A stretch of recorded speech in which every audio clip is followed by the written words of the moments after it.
They kicked me out at 14 to make room for my sister's baby, and no one looked back. I was cast aside by my own family, forced to rebuild my life from scratch in a new state. I slowly transformed that rejection into relentless motivation. From learning to fix broken laptops in my grandparents' garage to running my own IT company by 24, I found success not through revenge, but through self-worth, hard work, and the quiet power of never needing them again. Part 1. I'm 24 now, but this all started when I was just 14. Back then, I lived in the shadow of my older sister, Haley. She was 17, and to my parents, my dad Daniel and my mom Marissa, she could do no wrong. If she said the sky was green, they'd believe her. That's how deep it ran. But things really snapped into place the day Haley told us she was pregnant. Her boyfriend, Zane, was 19 at the time, jobless, aimless, full of loud opinions and bad decisions. You'd think a teenage pregnancy would cause panic, maybe even disappointment. But no, not in our house. My mom jumped up and hugged her, crying like it was the best news she'd ever heard. "I'm going to be a young grandma," she said, like we just won the lottery. My dad, as usual, sat silently at the dinner table, staring at his food like it might speak up and save him. He never stood up to Mom. Never. I sat there frozen, mouth open. If it were me, if I had gotten a girl pregnant at 14, they'd have tossed me into military school faster than I could pack. But Haley? She got hugs and praise. That moment summed up my childhood. Haley was the favorite, the golden one. I was just there. When I got a C in math, they took away my PlayStation for a month. Haley failed 2 classes last year, and Mom bought her a brand new phone. "She's under emotional stress," she said. Always an excuse. Always a reason to protect her. I could fill a book with stories like that, but I won't waste your time. Then there's Zane. That guy? A walking disaster. He's been fired from at least 4 jobs in the past year. Last Christmas, he gave Haley a gift that still had the store's security tag on it. Nobody said a word. We all pretended it was normal. He shows up at our house without warning, raids the fridge, and talks to my parents like they owe him something. He's got this massive no regrets tattoo on his neck, ironic, considering his list of screw-ups, and he drives this beat-up Honda that smells like it's melting from the inside out. I remember the first time he came over, months before Haley's pregnancy announcement. He sat at our dinner table talking about how college was a scam. Entrepreneurs don't need degrees, he said, like he invented the concept. Meanwhile, the guy was washing cars and living in his mom's basement. My parents listened like he was some kind of prophet. My dad glanced at me once with a look that said, "Is this guy for real?" But, as usual, he said nothing. I tried to warn them. Once, I overheard Zane outside, bragging on the phone about using his ex-girlfriend's dad's credit card without permission. I told Mom. Her response? "People deserve second chances, honey. Zane's just going through a rough time. A rough time that's apparently lasted his whole life. Growing up as the forgotten kid messes with your head. You start to think maybe it's you. Maybe you're not good enough. If I was more like Haley, louder, prettier, more popular, maybe they'd care more." I tried everything. Got good grades. Cleaned my room. Joined school clubs I didn't even like just to impress them. Nothing worked. Haley would make a scene, break rules, skip curfews, and they'd find some way to defend her. One time, I had a science fair on the same night Haley had her chorus concert. Guess where my parents went? Yeah, they chose to hear her sing one line in a group number instead of seeing my project on renewable energy, which I'd worked on for weeks. I stood next to that project all alone while other kids' parents took pictures. My teacher kept asking where mine were. Elite. Said they were stuck in traffic. They didn't even visit afterward. I won second place. They never knew. Never cared. About a week after Haley's big pregnancy reveal, my mom called a family meeting. I already knew it was going to be bad news for me. Haley showed up 20 minutes late, rubbing her back and saying, "Carrying life is no joke." Mom jumped up to get her a special pillow while I just sat there, watching the performance. They made us sit in the living room. Mom and Dad got the comfy couch. Haley claimed the love seat. I got stuck in a stiff wooden chair from the dining room. Even the furniture knew where I stood in this family. Then came the news. With the baby coming, Mom said, "We need to rethink our living space." Translation? I was getting kicked out of my room. They needed it for the baby's nursery. Their solution? Send me to live with my grandparents in Florida. "It's only temporary," Mom said without meeting my eyes. "Haley needs a support system right now." I looked at Dad, begging silently for him to speak up, to fight for me. He just muttered something about how it'd be nice to spend time with Grandma Helen and Grandpa George. "They have that pool," he said, like that fixed anything. Then Haley, smiling like she'd won a prize, added, "You should be grateful. At least you don't have to deal with midnight crying and diapers. Plus, I've always wanted your room. That sunlight's perfect for the baby." I sat there stunned. They were planning my exile, like I wasn't even in the room. "When am I supposed to leave?" I asked, my voice barely steady. Mom scrolled through her phone. "After school ends. That gives you 6 weeks to say goodbye." 6 weeks. Like that was a favor. Like 6 weeks was enough to uproot a life. Everything I knew, my school, my friends, the comic shop, the soccer team tryouts, the park where I finally learned how to land a skateboard trick, all of it gone. "Do I get any say in this?" I asked, already knowing the answer. "Honey," Mom said in her fake soft voice, "sometimes families have to make tough choices. This is what's best for everyone." "Everyone except me," I whispered. "Don't be so dramatic," Haley said, rolling her eyes. "It's not prison. Florida has beaches." The moment I realized how replaceable I was came fast. It hit me when Mom started talking about repainting my room. Just last year, I'd begged her to let me paint it dark blue. Now she was saying yellow would be better, brighter, happier, for the baby. She was already planning where the crib would go, which posters of mine would be taken down. Right in front of me. "What about my school, my team, my life?" I asked, trying not to sound broken. "You'll make new friends," she said, brushing it off. "Florida schools might even be better." I turned to Haley, hoping maybe, just maybe, she'd say something, that she'd feel a little guilty. She was on her phone, not even listening. When she finally looked up, she said, "Can we wrap this up? I'm meeting Zane for dinner." That night, I locked my door and cried. The first time in years. Not that anyone knocked. Not that anyone cared.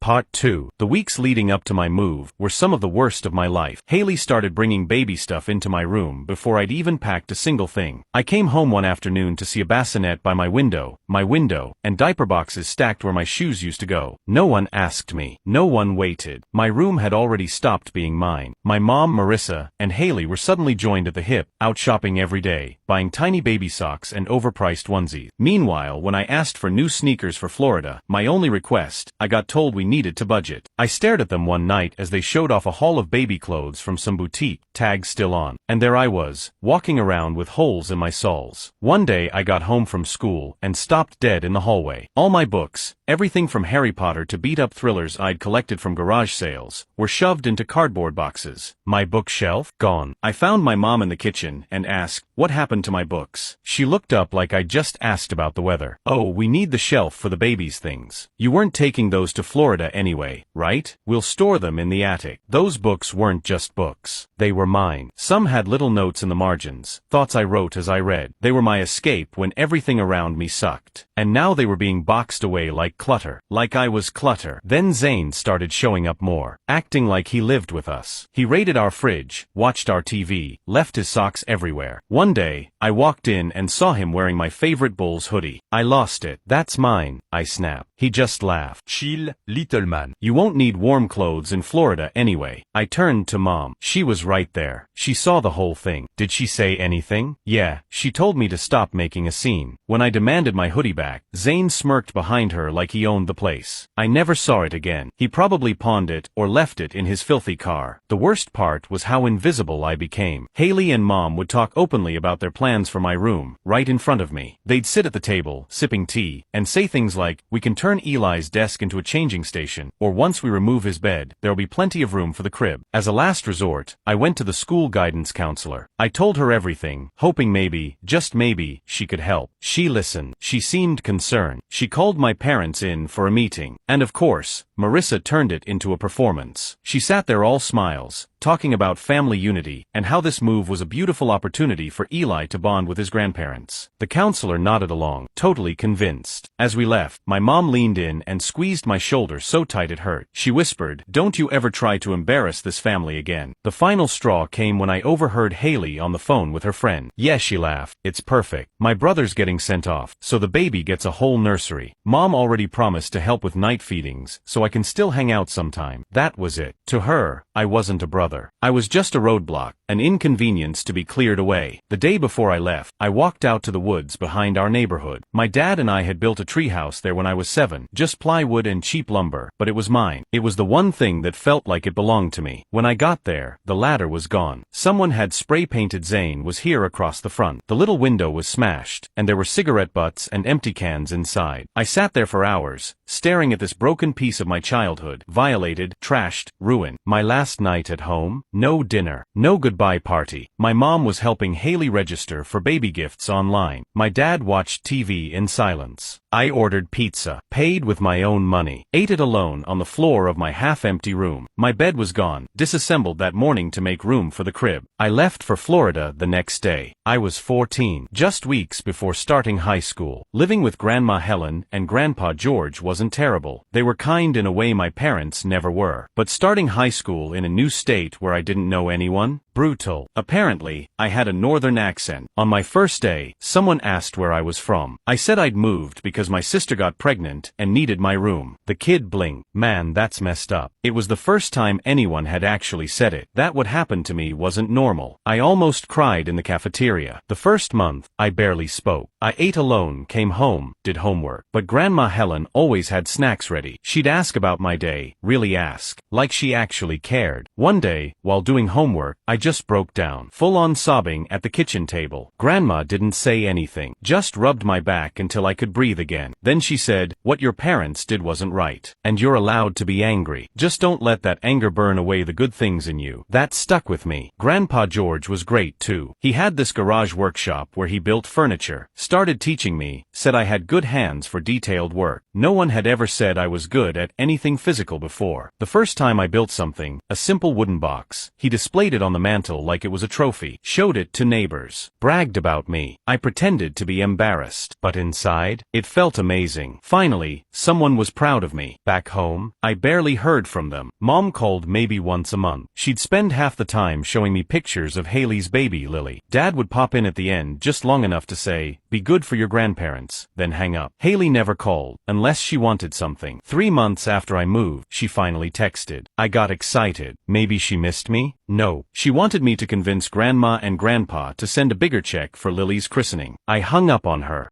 Part 3. Slowly, I started adjusting to my new life. It didn't happen overnight, but piece by piece, the emptiness faded. At school, I joined the computer club. The other kids didn't care that I was the new guy. One kid, Ethan, lived just a few houses down from my grandparents. He became my first real friend in Florida. His parents were divorced, so he got it, what it felt like to be stuck in between adults who made selfish decisions. I didn't know it then, but that friendship saved me. I discovered I was actually good with computers. My new laptop became my world. I stayed up late teaching myself how to troubleshoot problems, code small programs, even try out graphic design. Grandpa noticed. Soon, he started bringing home broken electronics from yard sales and flea markets. Either you'll fix it, or it was already dead. No harm done, he'd say with a wink. That's when something changed. I wasn't just coping anymore. I was thriving. I worked hard, got straight A's, stayed in the computer club, and when I turned 15, I got a part-time job at Best Buy. That job changed everything. I finally had my own income, learned how to explain tech to people who didn't even know how to plug in a monitor. My manager, Michael, saw something in me. He started giving me the tougher repairs. Kids got a knack for finding the problem, he'd tell the other workers. For the first time in my life, I felt respected. Not just seen, but valued. By junior year, I had real friends, joined the track team, and even started dating a girl named Eva. She moved to California for college, but we're still friends. She was part of the normal life I never thought I'd have. Eventually, I could go days, even weeks, without thinking about Marissa, Zane, or Haley. The pain didn't vanish, but it dulled from a sharp stab to a quiet bruise I'd learned to carry. I did go back once. It was junior year, Thanksgiving. Grandma insisted we all be together. That trip was a gut punch. My old room, gone. It had pink walls now. a crib in the corner. Changing table. Not a single trace that I had ever lived there. Not one photo, not one book, not even a hook where my hoodie used to hang. Haley still lived at home. Sophia, her daughter, was a toddler. Zane, sorry Daniel, was in between jobs again. He spent most of the visit glued to the couch playing video games. And they all acted like nothing had happened. Marissa, mom, kept kept saying things like, "Oh, we should take you to see the new mall since you've been gone," like I'd just gone away to summer camp, not been banished. Daniel was a little better. One night, when we were alone, he actually apologized. "I should have fought harder for you," he said. I believed he meant it, but it didn't change anything. That trip just confirmed what I already knew. My home wasn't there anymore. My home was in Florida, with the people who hadn't thrown me away. When I graduated high school at 18, my parents flew in for the ceremony. It was awkward. Like sharing Erwies Stranger. Marissa kept showing everyone photos of Sophia, now 4 years old, and talking about what a strong, amazing young mother Haley was. Challenges, she called them, as if Haley had been dealt a cruel hand by fate instead of just living out the consequences of her own choices. Daniel had moved out when Sophia was 6 months old, then back in, then out again. That cycle had repeated over and over. Haley had been fired from 3 retail jobs for not showing up, but in Marissa's eyes, she was still the golden child. At the graduation dinner, I made my announcement. "I'm not coming back home," I said. "I'm staying in Florida. I'm getting my own place. I'm starting my own computer repair business." Mom stared at me like I'd just spoken a different language. "But don't you want to come home?" she asked. "Your room's still there." That made me laugh. It wasn't my room. I'd seen it. Pink walls, toddler toys, diaper pail. That room had been someone else's for years. "No," I said simply. My home is here now. Her face twisted like I'd slapped her. What did she expect? That I'd be eager to run back to the same place I'd been tossed out of like garbage? That I'd feel grateful to be a guest in the house I once called mine? Later that night, Grandpa pulled me aside. He pressed something into my hand. A check. $5,000. "Seed money," he said. For your business. He looked around and whispered, "Don't tell your grandmother. She thinks this is for your first month's rent." He winked. I believe in you, kid. And in that moment, I knew, family isn't just blood. It's the people who make room for you, who see your worth, who stand by you when it costs them something. From that day on, I never looked back. From 18 to 24, I built my business from nothing. Started out doing simple repairs, broken screens, virus removals, data recovery. I worked out of a tiny studio apartment that smelled like curry from the Indian restaurant downstairs. I had no car, just a bike. My backpack was my toolkit. I took online classes at night to get certifications, cold called businesses on weekends, slept 4 hours, ate ramen noodles more than I'd like to admit. Then came my first real break. A local accounting firm thought they'd lost everything: fried server, corrupted data. A big IT company quoted them thousands. I fixed it in an afternoon for $300. The owner was stunned. He put me on a monthly retainer. From there, the word spread. By 20, I had my first employee, a kid from community college who knew networks like the back of his hand. By 22, I had an office and a 3-person team. Now, at 24, I run a full-blown IT consulting company. 5 employees. A dedicated office manager.